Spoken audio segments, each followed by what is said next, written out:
কিয়ামতের আগে মানবজাতির জন্য সবচেয়ে বড় পরীক্ষা হবে দাজ্জালের ফিতনা।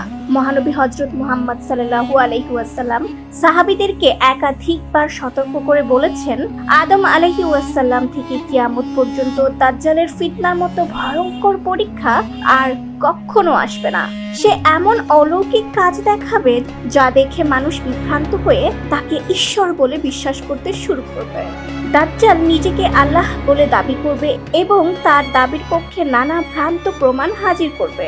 রাসূল সাল্লাল্লাহু আলাইহি ওয়াসাল্লাম স্পষ্টভাবে বলে দিয়েছেন, দাজ্জালের সময় অধিকাংশ অনুসারী হবে নারী ও ইহুদি।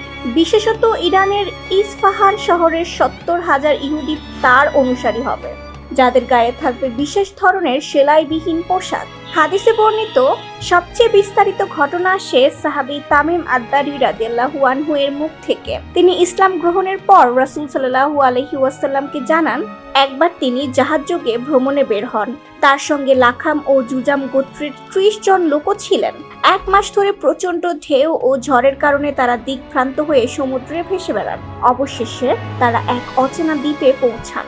দ্বীপে প্রবেশ করতেই তারা এক অদ্ভুত প্রাণীর সম্মুখীন হন। প্রাণীটি এত ঘন পশমে ঢাকা ছিল যে শরীরের সামনের দিক ও পেছনের দিক বোঝাই যাচ্ছিল না। তারা বিস্মিত হয়ে প্রাণীটির পরিচয় জানতে চাইলে সে নিজেকে জাসাসা অর্থাৎ সংবাদ সংগ্রাহক বলে পরিচয় দেয় এবং দ্বীপের ভেতরের একটি রহস্যময় গুহার দিকে তাদের ইশারা করে। সাহস করে তারা যখন গুহায় প্রবেশ করেন তখন দেখেন এক বিশাল দেহী মানুষ লোহার শিকলে শক্তভাবে আবদ্ধ। তার হাত পা বাঁধা আর পুরো শরীর ভারী শেকলে মোড়ানো। তিনি বন্দীদের কাছে একের পর এক প্রশ্ন করতে শুরু করেন। প্রথমেই বাইসান নামক অঞ্চলের খেজুর বাগান সম্পর্কে জানতে চান, সেখানে কি এখনো ফল ধরে? তারা উত্তর দেয়, হ্যাঁ, এখনো খেজুর ফলে। তখন লোকটি বলে, শিগগিরই এমন সময় আসবে যখন সেখানে আর কোনো খেজুর ফলবে না। এরপর সে জানতে চায়, তাবারিয়া হ্রদে কি এখনো পানি আছে? তারা উত্তর দেয়, হ্যাঁ, প্রচুর পানি রয়েছে। তখন লোকটি বলে, একদিন আসবে যখন সেখানে কোনো পানি অবশিষ্ট থাকবে না।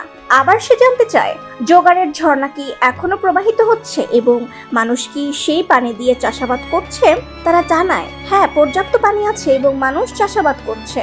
এরপর সে আরেকটি গুরুত্বপূর্ণ প্রশ্ন করে, আন-নবী আল উম্মিন অর্থাৎ আরবদের নবী এখন কি করছেন? তারা জানায়, তিনি মক্কা থেকে হিজরত করে মদিনায় গিয়েছেন। লোকটি আবার জিজ্ঞেস করে, আরবরা কি তার সঙ্গে যুদ্ধ করেছে? তারা জানায়, হ্যাঁ, করেছে। তখন লোকটি জানতে চায়, এর পরিণতি কি হলো? তারা জানায়, রাসূল সাল্লাল্লাহু আলাইহি ওয়াসাল্লাম বিজয়ী হয়েছেন এবং আরবরা তার আনুগত্য স্বীকার করেছে। তখন সেই রহস্যময় লোকটি বলে, তার আনুগত্য করাই তাদের জন্য কল্যাণকর। সেই লোকটি নিজেকে পরিচয় করিয়ে দেয়। সে বলে, আমি মাসিহ দাজ্জাল। অচিরেই আমাকে এখান থেকে মুক্তির অনুমতি দেওয়া হবে। তখন আমি 40 দিন পুরো পৃথিবী ভ্রমণ করব। এমন কোনো জনপদ থাকবে না যেখানে প্রবেশ করব না, তবে মক্কা ও মদিনা আমার থেকে নিরাপদ থাকবে। আল্লাহ সেখানে ফেরেশতা দ্বারা আমাকে প্রবেশে বাধা দেবেন। তামিম আদ-দারি রাদিয়াল্লাহু আনহু এই ঘটনা রাসূল সাল্লাল্লাহু আলাইহি ওয়াসাল্লামের কাছে বর্ণনা করলে তিনি সাহাবীদের একত্রিত করে বলেন, তামিমের বর্ণনা আমার আগে বলা কথার সঙ্গে পুরোপুরি মিলে গেছে। এরপর রাসূল সাল্লাল্লাহু আলাইহি ওয়াসাল্লাম মিম্বরে লাঠি দিয়ে আঘাত করে বলেন, এটাই তাইবা অর্থাৎ মদিনা। মক্কা ও মদিনা দাজ্জালের প্রবেশ থেকে সুরক্ষিত থাকবে। সাহাবীরা জিজ্ঞেস করলেন, ইয়া রাসূলুল্লাহ, সেই দ্বীপটি কোথায়? রাসূল সাল্লাল্লাহু আলাইহি ওয়াসাল্লাম উত্তরে বললেন, এই দ্বীপটি ইয়েমেন সাগর অথবা সিরিয়া সাগরের পাশে পৃথিবীর পূর্ব দিকে অবস্থিত। তিনি 3 বার পূর্ব দিকে ইশারা করলেন যাতে সাহাবীরা বিষয়টি স্পষ্টভাবে বুঝতে পারেন। এই ঘটনায় প্রমাণ করে দাজ্জাল এখনো শিকলে আবদ্ধ অবস্থায় আছে, তবে নির্ধারিত সময় এলে সে মুক্তি পাবে এবং মানবজাতিকে ভয়াবহ পরীক্ষার সম্মুখীন করবে। তাই মুসলমানদের জন্য প্রয়োজন নিজেদের ঈমান শক্তিশালী করা, সূরা কাহফের আয়াত মুখস্থ রাখা এবং কুরআন সুন্নাহর শিক্ষা আঁকড়ে ধরা, যাতে দাজ্জালের ফিতনা থেকে সুরক্ষিত থাকা যায়। মহান আল্লাহ আমাদের সবাইকে দাজ্জালের ফিতনা থেকে সুরক্ষিত রাখুক। আমিন। সাথেই আছি আই রাইটার।